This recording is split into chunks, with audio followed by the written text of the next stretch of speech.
দেখুন, প্রধানমন্ত্রী কাঁচের ঘরে বসে ঢিল ছুড়ে গেছে। যে যে অভিযোগগুলো বিজেপি এবং নরেন্দ্র মোদীর সরকারের বিরুদ্ধে দেশ জুড়ে চলছে, যেগুলোর উনি কোনো উত্তর দিতে পারেন না, উনি সেই কথাগুলো বলছেন অন্যের দিকে আঙুল তুলে। হেমন্ত বিশ্ব শর্মা থেকে আরম্ভ করে, মহারাষ্ট্র থেকে অজিত পাওয়ার থেকে আরম্ভ করে, বাংলার তথাকথিত বিরোধী দলনেতা থেকে আরম্ভ করে, যাদের বিরুদ্ধে অভিযোগ বিজেপি আঙুল তুলেছিল গ্রেপ্তারি চেয়ে, তারা তদন্ত এড়াতে বিজেপিতে গেছে এবং তারা নরেন্দ্র মোদীর দলের দিকে বসেছেন। উনি দুর্নীতি নিয়ে বলছেন। বাংলায় গোহারা হারবে বিজেপি। আমরা 16 সালে দেখেছি, আমরা 21 সালে দেখেছি আব কি বার 200 পারের ডায়লগ।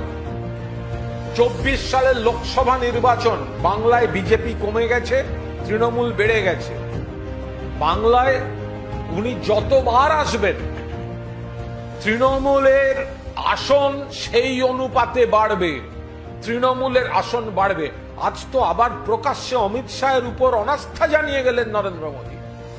কি বলেছেন? ঘুষপেটিয়া বাড়ছে। ঘুষপেটিয়া কি করে বাড়তে পারে? দেশের সীমান্ত যদি অরক্ষিত হয়, সীমান্তের দায়িত্বে কে? বিএসএফ। কোন দফতর? স্বরাষ্ট্র দফতর। মন্ত্রীকে? অমিত শাহ। বাংলা সীমান্ত নিয়ে যদি দুজন ঢোকে, দুজন, ত্রিপুরা সীমান্ত দিয়ে 20 জন ঢুকছে, কয়েকদিন আগে ধরা পড়েছে রোহিঙ্গা সহ। ডবল ইঞ্জিন সরকার কাঁচের ঘরে বসে ঢিল ছুটছেন।